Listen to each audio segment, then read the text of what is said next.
সংগ্রামের পথ চলা। 1987 সালের 13 মার্চ প্রতিষ্ঠার শুরু থেকেই সন্ত্রাস, খুন, গুম, ধর্ষণ, জুলুম, শোষণ, অন্যায়, নির্যাতন, দুর্নীতি ও বৈষম্য সহ সকল অন্যায়ের প্রতিবাদে, অধিকার আদায়ে, আন্দোলন সংগ্রামে, আপোষহীন সব কার্যক্রমে সবার আগে সোচ্চার ছিল ইসলামী আন্দোলন বাংলাদেশ। 1990-এ স্বৈরাচার এরশাদ সরকার পতন আন্দোলনেও সক্রিয় ভূমিকা পালন করে ইসলামী আন্দোলন বাংলাদেশ। আদর্শিক ও ক্ষুধাভীরু জাতীয় নেতৃত্ব গঠনে 1991 সালে ইসলামী ছাত্র আন্দোলন বাংলাদেশের প্রতিষ্ঠা।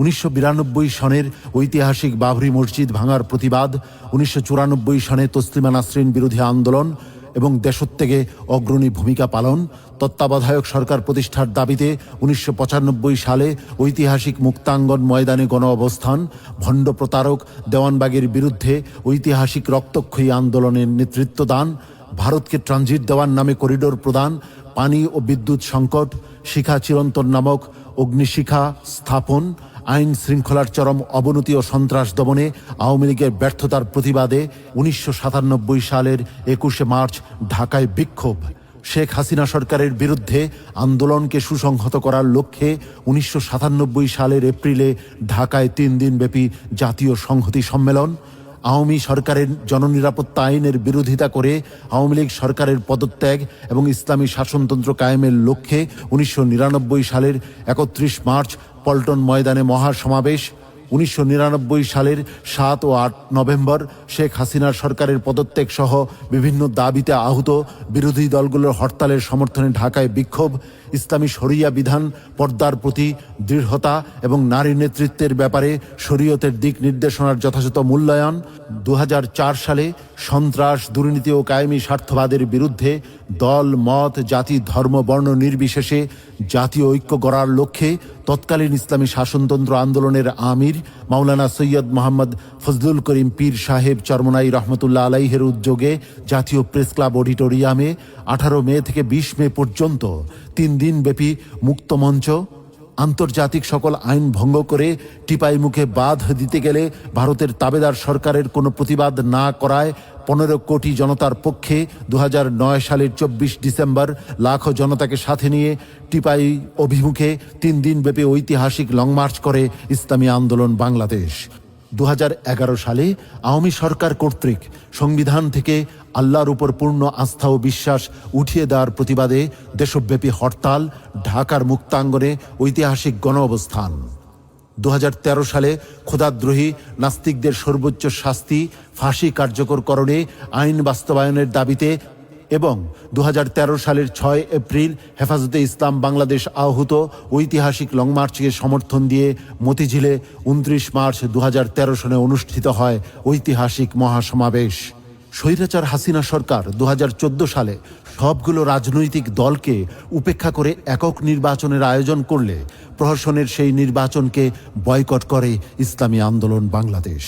মিয়ানমারে জান্তা সরকার কর্তৃক বর্বরচিত রোহিঙ্গা মুসলিম গণহত্যা, ধর্ষণ, বাড়িঘরে অগ্নিসংযোগ, জাতিসংঘের তত্ত্বাবধানে বাংলাদেশে আশ্রয় গ্রহণকারী 5 লক্ষাধিক রোহিঙ্গাকে তাদের স্বদেশ মিয়ানমারে ফিরিয়ে নেয়া এবং আন্তর্জাতিক আদালতে রোহিঙ্গা মুসলমানদের গণহত্যা ও ধর্ষণের বিচার দাবিতে 18 ডিসেম্বর 2016 মিয়ানমার অভিমুখে ঐতিহাসিক লং মার্চ।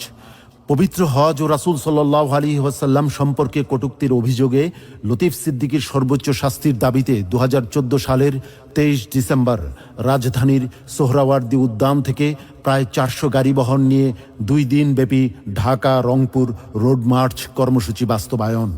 2015 সালে মার্চ ফর পিস, 2016 সালে বিতর্কিত হিন্দুত্ববাদী শিক্ষানীতি বাতিল এবং সুপ্রিম কোর্ট প্রাঙ্গণ থেকে গ্রিক দেবীর মূর্তি অপসারণের দাবিতে 2017 সালে জাতীয় মহাসমাবেশ। ভারতীয় সংখ্যালঘু মুসলমানদের ওপর বিভিন্ন মিথ্যা অজুহাতে ভারত সরকারের অব্যাহত জুলুম, নির্যাতন, খুন, ধর্ষণ এবং গরু জবাই সহ ধর্মীয় আচার অনুষ্ঠানে বাধা প্রদানের প্রতিবাদে ভারতীয় দূতাবাস অভিমুখে 30 জুলাই 2019 ঐতিহাসিক গণমিছিল ও স্মারকলিপি প্রদান। ভারতে হিন্দু মুসলমান দাঙ্গা লাগানোর কারিগর, মুসলিম হত্যাকারী, বাবরি মসজিদ ধ্বংসকারী, উগ্র হিন্দুত্ববাদী নেতা নরেন্দ্র মোদীকে 2021 সালের 26 মার্চ বাংলাদেশের স্বাধীনতার সুবর্ণ জয়ন্তী অনুষ্ঠানে আমন্ত্রণ জানালে মোদী বিরোধী আন্দোলনের নেতৃত্ব দেয় ইসলামী আন্দোলন বাংলাদেশ। বারবার দেশের মানুষকে ধোঁকা দেয়া, নিত্য প্রয়োজনীয় দ্রব্যমূল্যের ক্রমাগত বৃদ্ধি, নির্যাতিত আলেম ওলামাদের মুক্তির দাবিসহ পিআর পদ্ধতি বা সংখ্যানুপাতিক হারে নির্বাচনী ব্যবস্থার প্রবর্তন করে জাতীয় সরকার গঠনের দাবিতে ঢাকার গুলিস্তানে শহীদ মতিউর রহমান পার্কে 1 এপ্রিল 2022 ঐতিহাসিক মহাসমাবেশ করে ইসলামী আন্দোলন বাংলাদেশ। মৃতপ্রায় নির্বাচন কমিশনের দেয়া ওয়াদার পরীক্ষামূলক নির্বাচন, সিটি কর্পোরেশন নির্বাচনে অংশগ্রহণ করে কারচুপির ঘটনা এবং বরিশাল সিটি কর্পোরেশনের প্রার্থী ইসলামী আন্দোলন বাংলাদেশের সিনিয়র নায়েবে আমির মুফতি ফয়জুল করিম শায়েখে চরমনায়ের উপর ক্যাডার বাহিনী ছাত্রলীগ হামলা করলে, রক্তাক্ত করলে সবগুলি সিটি নির্বাচন বর্জন করে ইসলামী আন্দোলন বাংলাদেশ। এই নির্বাচন বর্জনের ঐতিহাসিক ঘোষণা সকল রাজনৈতিক বিরোধী দলকে এক মোহনায় মিলিত করে। জাতীয় ঐকমত্য তৈরি হয় প্রহসনের নির্বাচনের বিরুদ্ধে। অথর্ব প্রধান নির্বাচন কমিশনারের পদত্যাগ, ব্যর্থ নির্বাচন কমিশন বাতিল, সংখ্যানুপাতিক নির্বাচন বা পিআর পদ্ধতির প্রবর্তন এবং সংসদ ভেঙে জাতীয় সরকারের অধীনে সুষ্ঠু নিরপেক্ষ জাতীয় নির্বাচনের দাবিতে ঢাকার গুলিস্তানে 20 অক্টোবর 2023 ঐতিহাসিক ছাত্র যুব সমাবেশ করে ইসলামী ছাত্র আন্দোলন বাংলাদেশ ও ইসলামী যুব আন্দোলন বাংলাদেশ। ছাত্র যুব সমাবেশে ঐতিহাসিক ভাষণে মুফতি ফয়জুল করিম শায়েখে চরমনাই বলেন, ফিলিস্তিনিরা বাঁচার জন্য জীবন উৎসর্গ করছে, সংগ্রাম করে যাচ্ছে। আমরাও জীবন উৎসর্গ করে আওয়ামী লীগের বিরুদ্ধে ঝাঁপিয়ে পড়ব। আওয়ামী লীগকে উৎখাত করেই ছাড়ব ইনশাআল্লাহ। কোনো অবস্থাতেই আগামী নির্বাচন আওয়ামী সরকারের অধীনে হবে না। প্রহসনের নির্বাচন আমরা সহ্য করব না।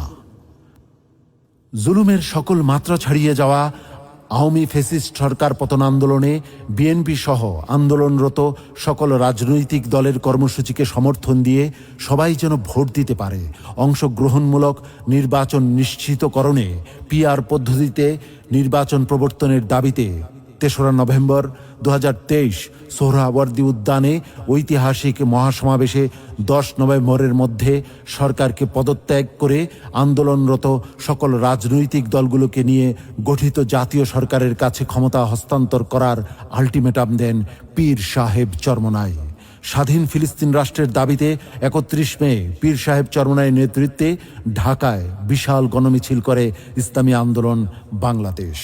2024 সালের একক নির্বাচন বর্জন করার আহ্বান জানিয়ে দেশবাসীকে ভোট কেন্দ্রে না যেতে অনুরোধ করেন পীর সাহেব চরমনাই।